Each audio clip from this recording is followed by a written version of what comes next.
दिख रहा है, आत्मदर्पण में सारा का सारा प्रतिबिंब दिख रहा है, तो प्रतिबिंबात्मक जगत अपने अंदर ही दिख रहा है, स्व के बाहर तो कोई चीज नहीं दिखती है। ज्ञान तो स्व विश्रांत होता है, तो स्व में दिखाई दे रहा है। जब ये प्रतिबिंब दिख रहा है और बिंब नहीं मिलता है, तब फिर प्रश्न वाला कहता है कि बिंब नहीं मिलता है, बिंब तो कोई बिना कारण के कार्य कैसे दिखे, कारण तो होना चाहिए। तो उन्होंने कहा इसका मतलब आप प्रतिबिंब का कारण जो है वह कारण की खोज करना चाहते हैं।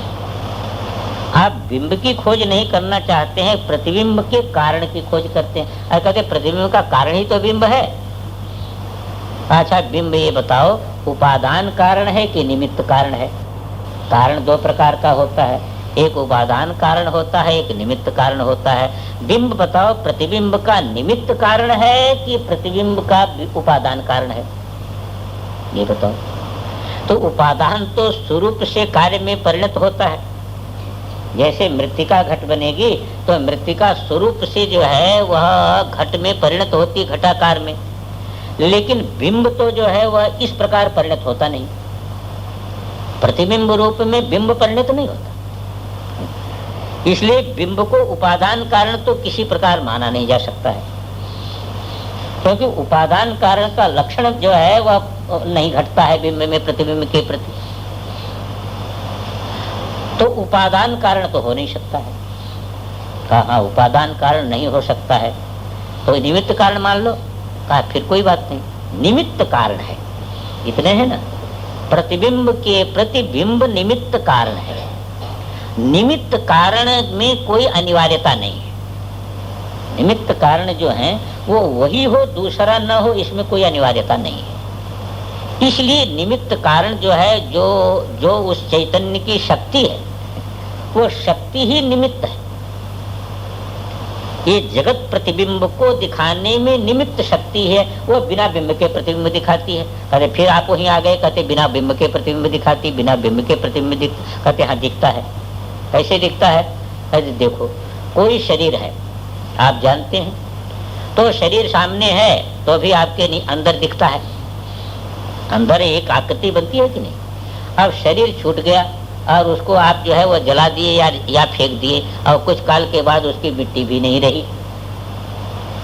फिर भी क्यों दिखता है? फिर भी अंदर दिखता है, फिर भी अंदर दिखता है। दर्पण में तो बिंब के बिना प्रतिबिंब नहीं दिखेगा, पर ये चित्त दर्पण जो है इसमें बिना बिंब के भी प्रतिबिंब दिखता है।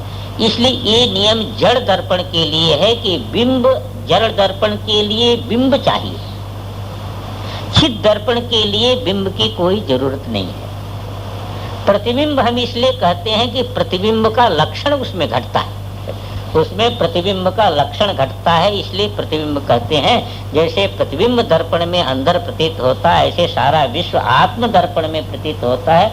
आत्मा चेतन है, जड़ नहीं है। जड़ दर्पण को बिंब की जरूरत है। और दूसरी चीज क्या है कि जड़ दर्पण अपने प्रतिबिंब को भी नहीं जानता, स्व को भी नहीं जानता। प्रतिबिंब उसमें पड़ता है, पर न तो वह प्रतिबिंब का उसको ज्ञान है जड़ दर्पण को, और न स्व का ज्ञान है। पर आत्मदर्पण ऐसा है कि वह बिना उसको बिंब की जरूरत नहीं है, और प्रतिबिंब को भी जानता है और स्व को भी जानता है। तो चित्त दर्पण में और जड़ दर्पण में यही अंतर है। इसलिए चित्त दर्पण के लिए बिंब की कोई आवश्यकता नहीं। जो उसमें शक्ति है चैतन्य में, वो शक्ति ही बिना जो है बिंब के प्रतिबिंब दर्शन कराने में समर्थ होती है, और उसका परामर्श भी करती है, उसको जानती है। तो इसके लिए यहाँ पर ये बात बता दी प्रसंग से। अब कहते हैं कि अतः स्फटिक ही तत्तद आकार में भाषित होता है, वैसे ही सर्व वेद्याकार परम शिव ही। संपूर्ण वेद्य के आकार में कौन भाषित हो रहा है? आत्मा ही भाषित हो रहा है। वो परम शिव ही अपने चित स्वरूप में प्रतिफलित, अपने चैतन्य स्वरूप में प्रतिफलित, संकुचित, विकसित, बहिरंतर विद्यमान, ये विलक्षण चित्र है। चित्र होता है ना, कोई जड़ का चित्र होता है और कोई चेतन का चित्र होता है। आप देखते हैं ना चित्र में एक आदमी है, वो सिर पर गठरी रखा है और गठरी रख करके चल रहा है। तो बताओ, अब चित्र में जो है ये जो भेद मालूम होता है कि ये चेतन है, मनुष्य चेतन मालूम होता है, और गठरी मालूम होती है जड़ है।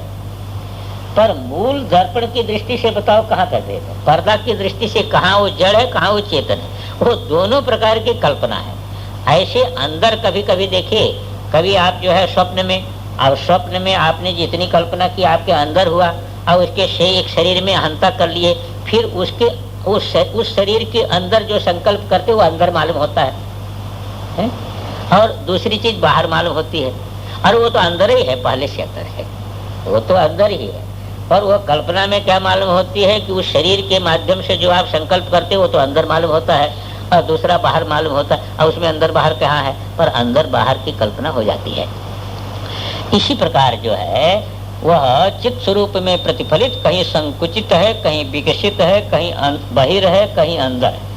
ऐसे विद्यमान सभी भावों का अधिष्ठान वही है, और उसमें व्यापी होने से उसको उनको सत्ता और प्रकाश प्रदान करने से, अब चैतन्य हो गया व्यापक, आत्मा हो गया व्यापक, और आत्मसत्ता पर ही वो जो है उनकी प्रतीति हो रही है, तो उनको भी सत्ता वही दे रहा है। जैसे पर्दा ही चित्र को सत्ता देता है, चित्र की का पृथक अस्तित्व नहीं है, इसी प्रकार जो है उनको सत्ता एवं प्रकाश प्रदान करने से सबके जीवन प्राण और आत्मा महेश्वरी है। इसलिए सभी के जीवन भी वही महेश्वरी है, प्राण भी महेश्वर है, उसका आत्मा भी महेश्वरी है। जैसे जैसे देखिए ये अंतःकरण में प्रतिभास हो रहा है, और प्रतिभास से जो है वह सूक्ष्म शरीर संचालित हो रहा है, और सूक्ष्म शरीर के संचालन से स्थूल शरीर संचालन हो रहा है। तो ये सारा का सारा प्रतिभास से हो रहा है ना, ये सारा का सारा हो रहा है प्रतिभास से। और प्रतिभास किसका है? ये मूल जो है जिसमें ये कल्पित है, उस मूल का ही प्रतिभास है। इसी को लेकर के जो है वह भगवान कह देते गीता में, क्षेत्रज्ञम चापि माम विद्धि सर्व क्षेत्रेषु भारत। तो सर्व क्षेत्र में जब क्षेत्रज्ञ वही हो गया तो सभी क्षेत्रों को कौन चला रहा है? फिर सब क्षेत्रों को जीव चला रहा है, जीव नाम की कोई चीजें नहीं हुई। ये बहुत विलक्षण चीज है कि परमेश्वर कह रहा है क्षेत्रज्ञम चापि माम विद्धि सर्व क्षेत्रेषु भारत। तब क्षेत्रज्ञ रहे नहीं कोई, परमेश्वर से भिन्न कोई क्षेत्रज्ञ है ही नहीं, उपाधि से प्रतीत मात्र हो रहा है, परमेश्वर से भिन्न है नहीं। फिर भी जो है परमेश्वर से भिन्न अपने अस्तित्व को लेकर के दुनिया भर के जन्म मरण के चक्र में जा रहा है। यही एक जो है माया, इसी का नाम माया है, और तो क्या माया कहा जाए, है नहीं पर जन्म मरण का अनुभव कर रहा है, यही माया है। ये जगत बड़ा विलक्षण है कि हम लोगों को माइक नेत्र पात्र प्राप्त है ना, ये माया का नेत्र है। तो माया का नेत्र प्राप्त है, इसलिए क्या होता है कि जो दिखाई दे रहा है वह माइक है, तो जो है वो दिखाई नहीं देता इन नेत्रों से, और जो नहीं है वही दिखाई देता है। ये है नहीं, जो है नहीं वही दिखाई दे रहा है, और जो है वो नहीं दिखाई दे रहा है। पर्दे पर चित्र वास्तव में है नहीं, और वही दिखाई दे रहे हैं, और उसी के कारण अंदर मार सुख दुख जो है आश्चर्य दुनिया भर का भाव प्रकट हो रहा है, और जो है उसकी तरफ ध्यान नहीं है, उस पर्दे की तरफ ध्यान ही नहीं है। ऐसे आत्म दर्पण में, आत्म पर्दे पर ये सारा का सारा नाम रूपात्मक चित्र जो है अंतर्भेद भाव में दिखाई दे रहा है, पर ये जो दिखाई दे रहा है यह वास्तव में है नहीं। और जो दर्पण वास्तविक है, जो इनको सत्ता और प्रकाश प्रदान कर रहा है, उसका भान नहीं हो रहा है। उसका भान कैसे होगा? माइक नेत्र से उसका भान कैसे होगा? तो सबसे बड़ी विडंबना तो यही है कि हम लोगों के पास जो साधन है, हम लोगों के पास जो जानने के साधन है ना, ये माया निर्मित है, ये माइक है, तो माया की वस्तु ही दिखाते हैं। ये सबसे बड़ी समस्या है, और इसका आधार छोड़ करके ये विचार नहीं कर पाता। इसका आधार यदि छोड़ दे तो ये कंगाल नहीं हो जाएगा। इसका आधार छोड़ दे तो कंगाल नहीं होगा, क्योंकि इसका स्वरूप जो है वह अनंत जो है वह बोध और शक्ति युक्त है, इसलिए कंगाल नहीं बनेगा। पर इसका आधार छोड़ने में डरता है। इसका आधार छोड़ दे तो फिर वो अपना अस्तित्व ही नहीं मानता है। नदी अपना अस्तित्व छोड़ करके समुद्र रूप होती है तो कंगाल नहीं हो जाती है, पर अपना अस्तित्व छोड़ने में बड़ी भारी कठिनाई है, यही सबसे बड़ी बाधा है।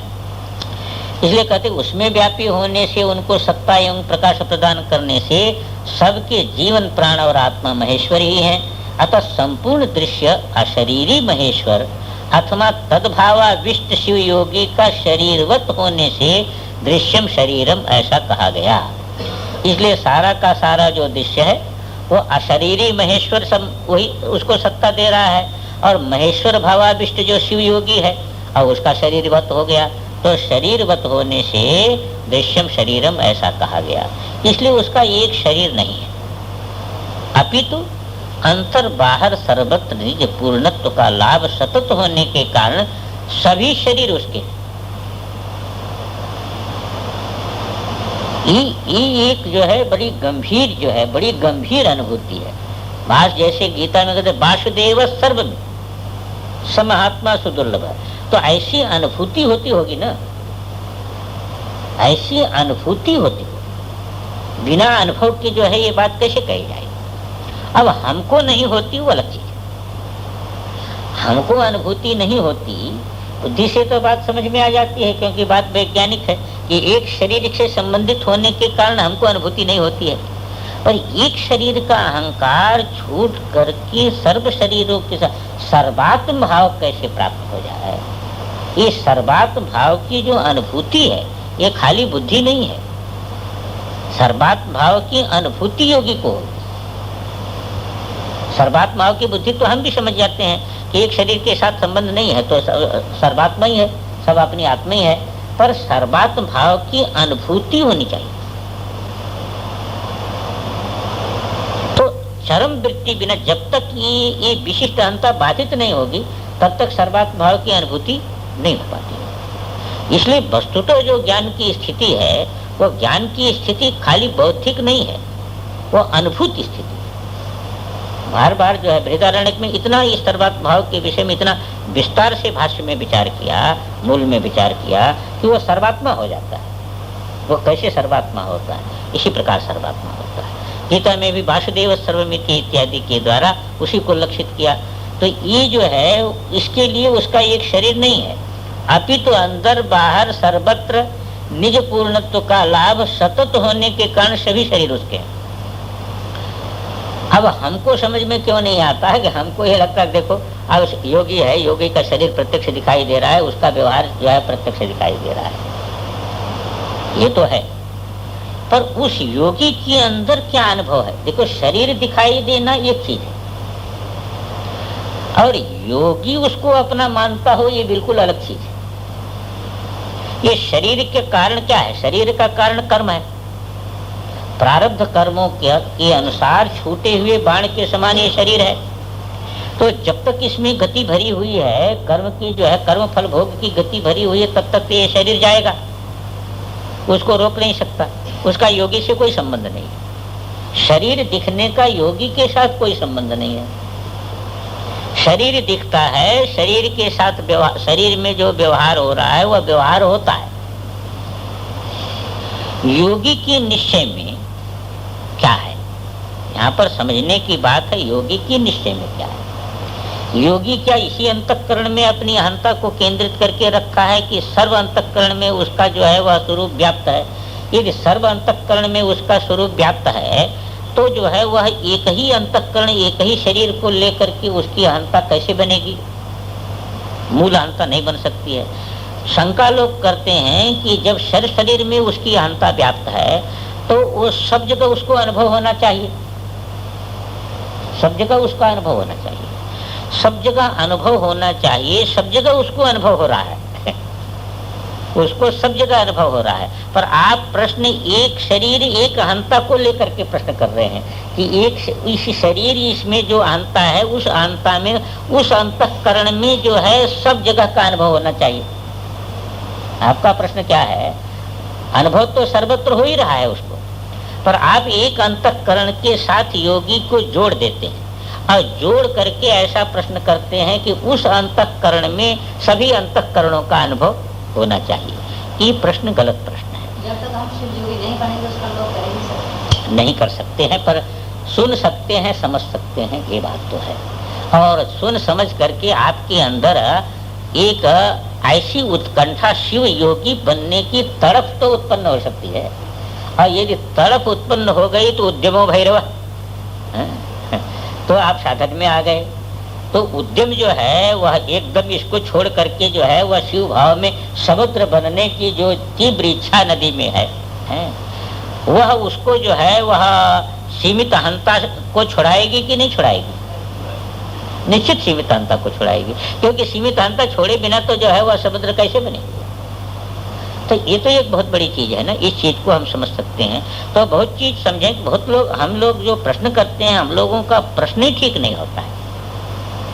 उसका संबंध जिस अंतःकरण से जिसके अंता का संबंध बनेगा उसी अंतःकरण से, हाँ वो इच्छा करे किसी अंतःकरण की जो है बात जानने के लिए, ऐसे उसके अंदर इच्छा शक्ति आवे तो उसको जानने में कोई बाधा, तब उसको जानने में कोई बाधा नहीं, तब उसको जानने में बाधा नहीं। इसलिए पुराणों में कथा में आप कहते हैं, आप सुनते हैं, और शिव सर्वज्ञ हैं, पर जब ध्यान दिया शिव जी ने तब सती ने क्या चरित्र किया इसको जान लिया। और नहीं तो ऐसे सभी चीज जो है वो उसमें जो है उस मन में गूंजती रहे तब तो फिर मुश्किल ही हो जाए, फिर मरी जाए जी जिंदा कैसे रहेगा? ऐसा नहीं होता। अवधान से आप भी जान सकते हैं, शिव योगी अवधान से जान ले। इसीलिए महापुरुषों के जीवन में अवधान से ये बात बहुत बार जो सिद्धि रूप में वर्णित आती है वो बहुत बार आती है। बहुत लोगों के विषय में सुनते हैं, आनंदमयी माता के विषय में, अन्य के विषय में कई बात ऐसे सुनते हैं। कोई महात्मा के विषय में सुनते हैं कि एक महात्मा बैठे थे ध्यानस्थ, ऐसे सत्संग चल रहा था, कोई कथा चल रहा था कि एकाएक हंसी आ गई उनको, तो जोर से हंस पड़े। तो जोर से हंस पड़े तो लोगों ने कहा महाराज क्या? अरे कहें क्या बता, मैं ऐसा है कि वो ध्यान चला गया हरिद्वार में, वहां पर भंडारा चल रहा था, तो एक मोटा जो है मोटा महात्मा लड्डू भर करके उसमें और वो परस रहा था। महात्मा का शरीर मोटा था ज्यादा, और वहाँ फिसलन आ गई, वो गिर गया, सारा का सारा लड्डू जो है वहां पर फैल गया। अब वो सामने अपने आ गया, इसलिए हंसी। अब लोगों ने पता लगाया तो बात बिल्कुल सत्य निकली। तो सत्य निकली तो अब किसी प्रसंग से आ गई वो बात। इसका मतलब ये नहीं कि सब बातें उसके मत्थे में हमेशा घूमती रहती हैं, ऐसा नहीं। किसी प्रसंग से, किसी संस्कार से, ईश्वर इच्छा से वो बात उसको वहाँ अवधान चला गया, उसका जो है वह ध्यान चला गया। ध्यान चला जाने से जो है वह बात जो है वो दिखाई दी। तो ऐसी जो चीजें आती हैं वह ऐसी आती हैं, ऐसा नहीं कि बाजीगर के समान वह ऐसा खेल करता रहता है, ऐसा नहीं करता। जैसा पहले भी बताया था, भरद्वाज के मन में आ गया कि भाई अतिथि जो है, राजा अतिथि आए हैं तो इनकी सेवा भी वैसी होनी चाहिए। और इतना जो आ गया तो इतने से सारी की सारी व्यवस्था अपने आप हो गई, महल भी बन गया, सारी व्यवस्था भी बन गई, सारे लोगों के ठहरने का स्थान बन गया, सारे लोगों की सुख सुविधा ऐसी बन गई कि जो अयोध्या में नहीं थी। तो ये कौन सा धातु से बना? ये नहीं, ये शक्ति है। पर इसका मतलब क्या है? इसका मतलब ये नहीं कि भारद्वाज फिर महल बना करके, यदि उनमें शक्ति होती महल बना के उसमें क्यों नहीं रहते हैं? वो तो झोपड़ी में रहते हैं, कंदमूल ही खाते हैं और जो है पर ये बात एक समझने की है। उसके अंदर के निश्चय को, उसको ऐसा संकल्प करने के लिए निमित्त क्या बनेगा? वहां तो ईश्वर प्रेरणा से एक निमित्त आ गया और सहज आ गया। अतिथि देवो भव की जो भावना थी, उस भावना ने जो इस प्रकार का संकल्प कर दिया, संकल्प कर दिया तो शक्ति बन गया, वो शक्ति बनकर के प्रकट हो गया। तो इसी बात को कहते हैं। इसलिए उसका एक शरीर नहीं है, फिर अंतर बाहर सर्वत्र निज पूर्णत्व का लाभ सत्य होने के कारण सभी शरीर उसके हैं। जैसे एक सूर्य अनेक दर्पणों में प्रतिबिंबित होता है। अब एक सूर्य जो है, अब देखिए ये दृष्टांत वेदांत का है ना, कि एक सूर्य अनेक दर्पणों में प्रतिबिंबित होता है, अनेक घड़ों में जो है पानी भर दीजिए उसमें प्रतिबिंबित है। अब एक घड़े में यदि पानी हिल रहा है और सूर्य हिलता दिखाई देता है तो मूल स्वरूप में कोई हिलना हो रहा है क्या? मूल स्वरूप में हिलना नहीं हो रहा, और दूसरे घड़े में भी हिलना नहीं हो रहा है। देखो, न तो मूल स्वरूप में हिलना हो रहा है सूर्य का, न दूसरे घड़े में हिलना हो रहा है।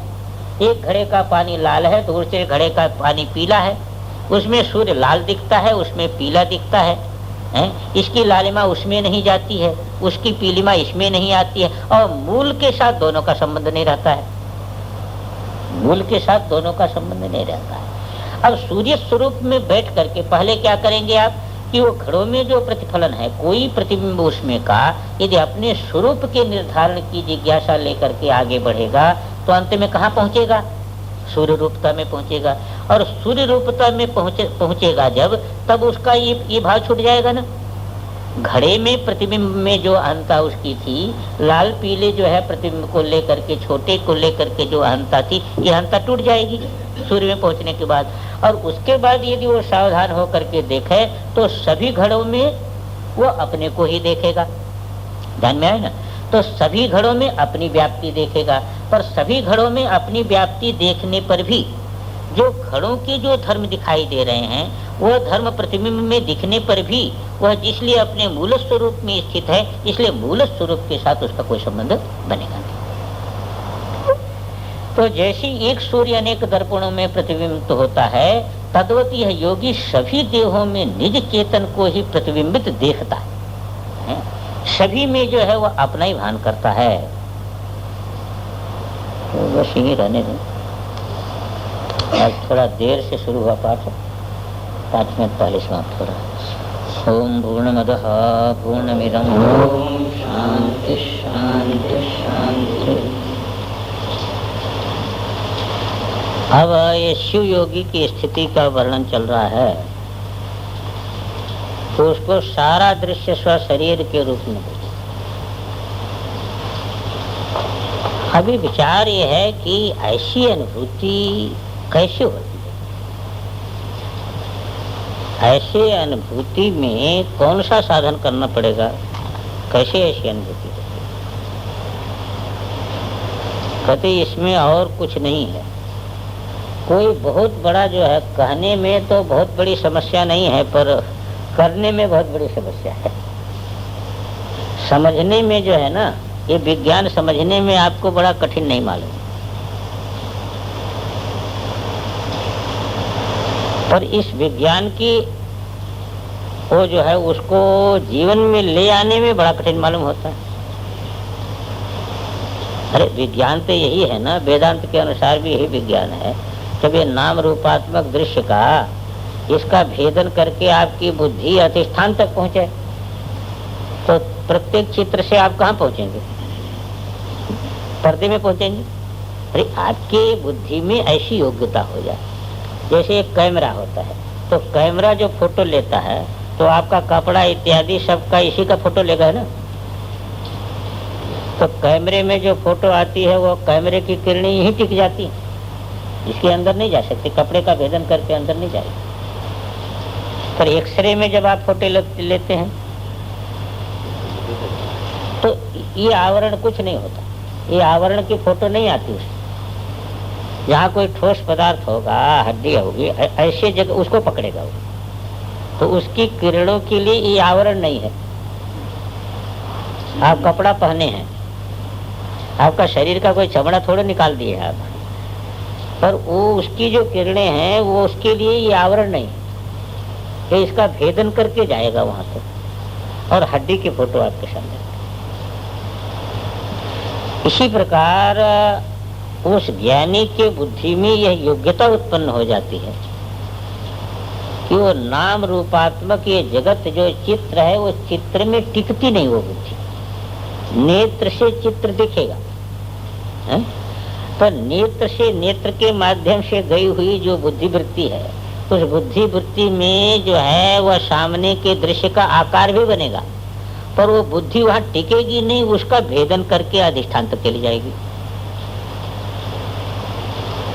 इसका मतलब दिखेगा नहीं ऐसी बात नहीं, पर दिखने पर भी, नेत्र से दिखने पर भी बुद्धि वहां नहीं टिकेगी। बुद्धि उसका भेदन करके अधिष्ठान तक जाएगी। तो अधिष्ठान तक यदि पहुंचेगी बुद्धि, तो सभी चित्रों से एक ही जगह बुद्धि टिकी कि दो जगह टिकी, विचार है।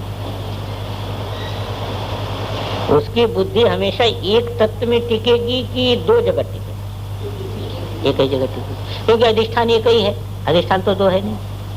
तो देखिए अधिष्ठान दो नहीं है, इसलिए एक ही जगह वो टिकेगी। तो इसलिए वो सारा का सारा दिखते रहने पर भी वो एक ही जगह पहुंचेगा उसको।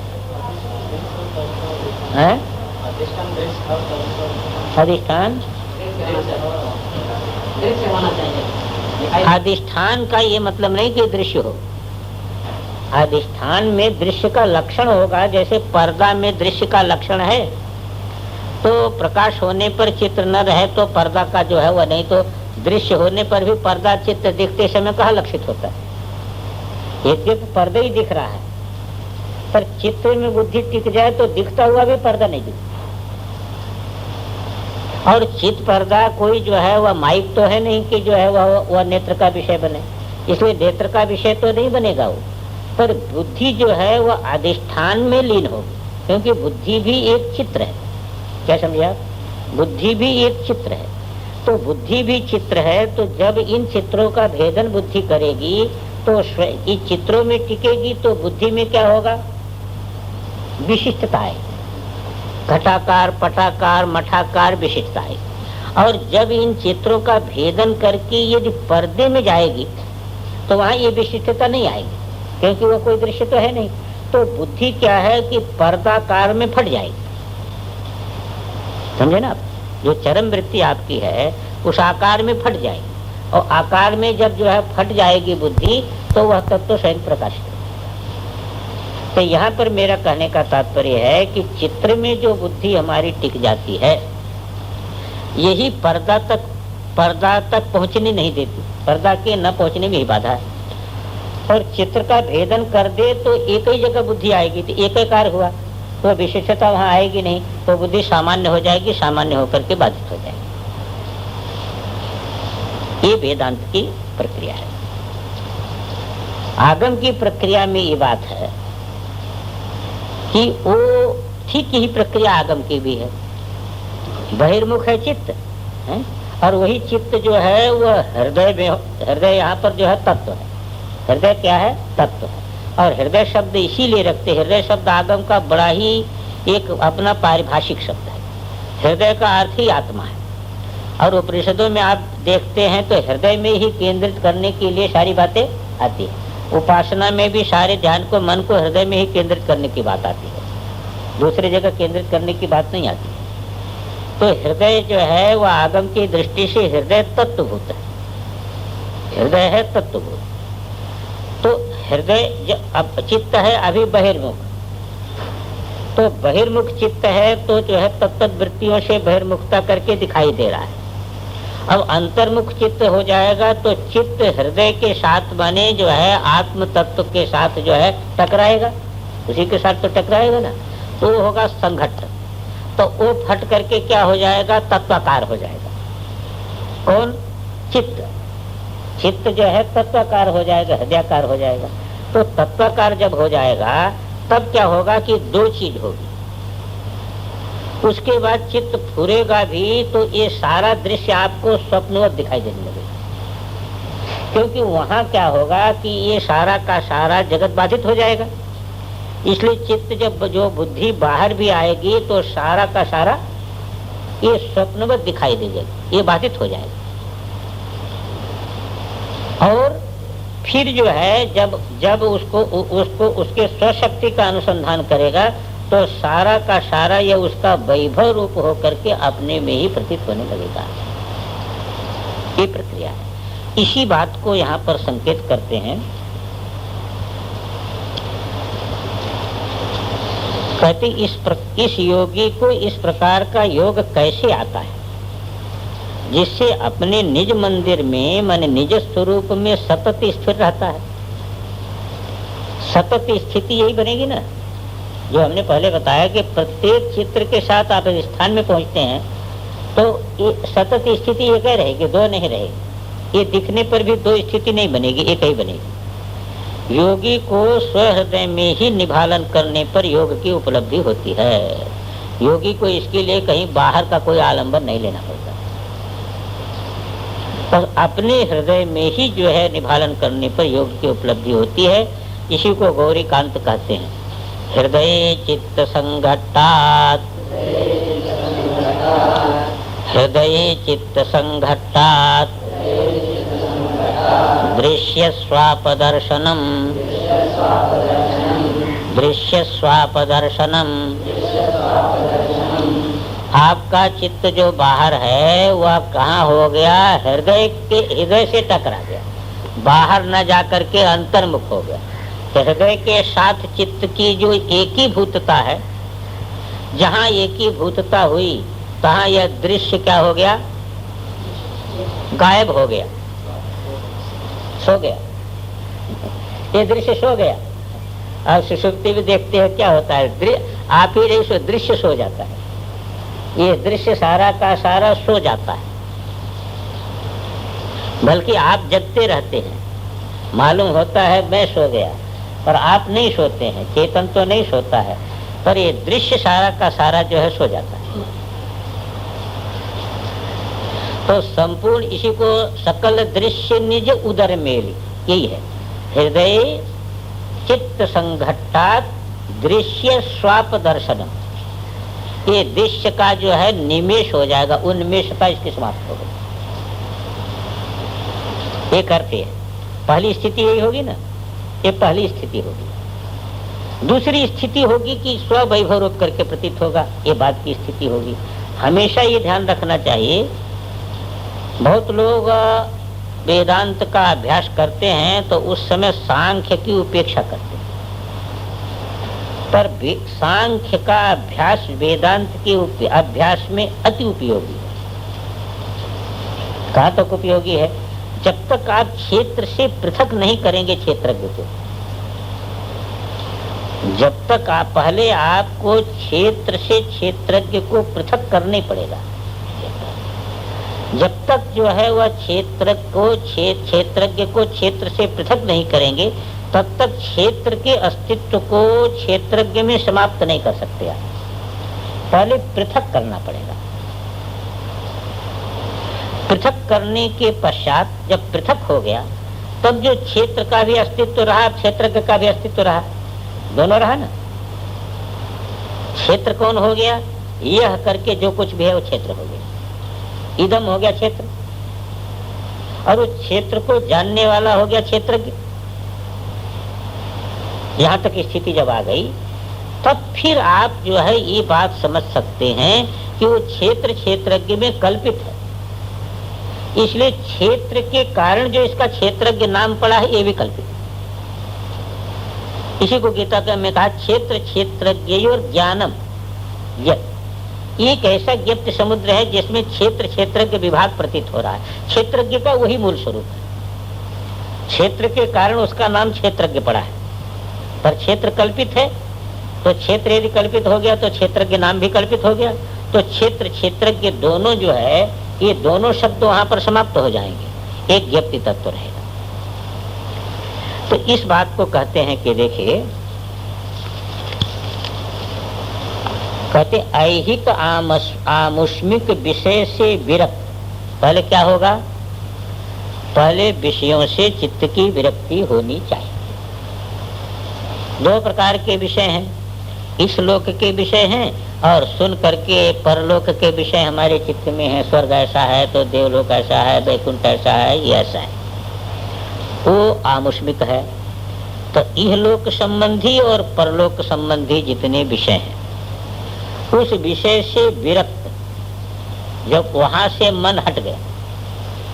मन कैसे हटेगा कि जब उसमें आपको कोई दोष दिखेगा तभी तो मन हटेगा। परीक्ष लोकान कर्मचितान ब्राह्मणों निर्वेद मायात न अकृतक कृतेन। परीक्षा कर लेता है, जैसे एक चावल को टोक करके भात की परीक्षा हो जाती पूरे बर्तन की, ऐसे वो परीक्षा कर लेता है कि कर्म के द्वारा प्राप्त होने वाला जितना भी लोक होगा वह नश्वर होगा। तो चाहे 1000 वर्ष रहे चाहे 2000 वर्ष रहे, पर उसका नाश अवश्यम भावी है। यत् कृतकम तद अनित्यम, जो कृतक है वह अनित्य है। और मुझे नित्य पद प्राप्त करना मैं चाहता हूँ, तो अकृत जो है वह कृत कर्म के द्वारा हमको प्राप्त नहीं हो सकता है। तो साध्य से आपको चित्त हट जाएगा, क्योंकि वह साध्य आपका अब तक कृत था, कर्म उपासना का फलभूत है, इसलिए हो जाएगा अनित्य। अनित्य होने के कारण आपका चित्त उसको छोड़ देगा, तो उसके कारण साधन को छोड़ देगा। तो साध्य साधन रूप ऐषणा का परित्याग हो जाएगा, तब तो आपका चित्त हो गया उपरत, वैराग्य हो गया। विषय से आपको वैराग्य हो गया। वो विषय कैसा भी हो, वह विषय चाहे जो है सोने का हो चाहे चांदी का हो, वो कैसा भी हो, तो उससे हो गया वैराग्य। अतएव उपरत चित्त की हृदय चित्त प्रकाश में एकाग्र, उसको उस चित्त को हृदय चित्त प्रकाश में एकाग्र करने से, इसमें आया ना, उसमें कहा कि जो ये आकाश है वह बाहर का आकाश है, उतने बड़ा वह आकाश है। बृहदारण्यक में एकत्व किया ना दोनों का। ये हृदयाकाश को ऐसा नहीं समझना कि ये संकुचित है, हृदयाकाश ये पूर्ण ही है, ये उपनिषद बतलाता है। उसी बात को कहते हैं कि हृदयाकाश में एकाग्र करने से उन्मेष स्वरूप दृश्यों का एवं निमेष स्वरूप साप का दर्शन स्वांग तुल्य हो जाता है। तो ये इसमें दो स्तर है। पहले क्या होगा कि पहले जो है इसका विलीन हो जाएगा, ये स्वाप हो जाएगा, और फिर उसके बाद क्या होगा है? फिर जो स्वाप हो जाएगा, फिर दो जो अवस्था आती है, कौन? एक जागृत, एक सुषुप्ति। मैंने सुषुप्ति एक आवरण अवस्था है और एक विक्षेप अवस्था है। ये दोनों क्या है कि उस चैतन्य की शक्ति ही है। तो ये दोनों कैसा हो जाएगा कि वो स्वांग तुल्य हो जाएगा, अपने में कल्पित हो जाएगा। तो स्वाप भी कल्पित हो गया और ये दृश्य भी कल्पित हो गया। तो दृश्य स्वाप दर्शनम का एक अर्थ ही लेते हैं, दृश्य और स्वाप। ये दृश्य और स्वाप का दर्शन क्या है? उसका स्वस्वरूप अतिरिक्त अनुभव नहीं रहेगा, स्वस्वरूप से अतिरिक्त अनुभव नहीं रहेगा। एक अर्थ ही करते हैं। एक अर्थ ये करते हैं कि दृश्य जो है इसका स्वाप हो जाएगा। तो ये पहले समझना चाहिए, ये प्रथम भूमिका होगी। और दूसरी भूमिका में दृश्य और स्वाप, ये दोनों का स्वरूपत्वेन दर्शन, स्वरूप करके इसका दर्शन हो जाएगा। तो दर्शन अनुभव स्वांग तुल्य होता है। इसी को जरा विस्तार से अब देखिए। तुम जिस प्रकार अपने चित्त को दृश्य में नाना वस्तु व्यक्ति में डालते हो, यदि कोई कहे कि कैसे किया जाए, कहते अच्छा अपने चित्त को आप अंदर से चित्त को ले जाकर के बाहर के वस्तु में कैसे डालते हो? बाहर आप अपने चित्त को ले ही तो जाते हो, बाहर अपने चित्त को आप ले जा रहे हैं ना, तो आपका चित्त बाहर जा रहा है कि नहीं जा रहा है? तो आप अपने चित्त को बाहर ले जा रहे हैं कि नहीं ले जा रहे?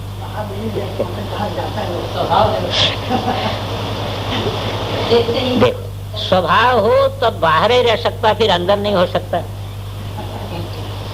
पर सुषुप्ति में जो है बाहर नहीं जाता, अंदर हो जाता। एक बार भगवान ने अर्जुन ने कहा कि भगवान क्या कोई ऐसी युक्ति है, ऐसी युक्ति है कि ये संसार का व्यवहार करते हुए भी निरंतर आप में हो सकता है?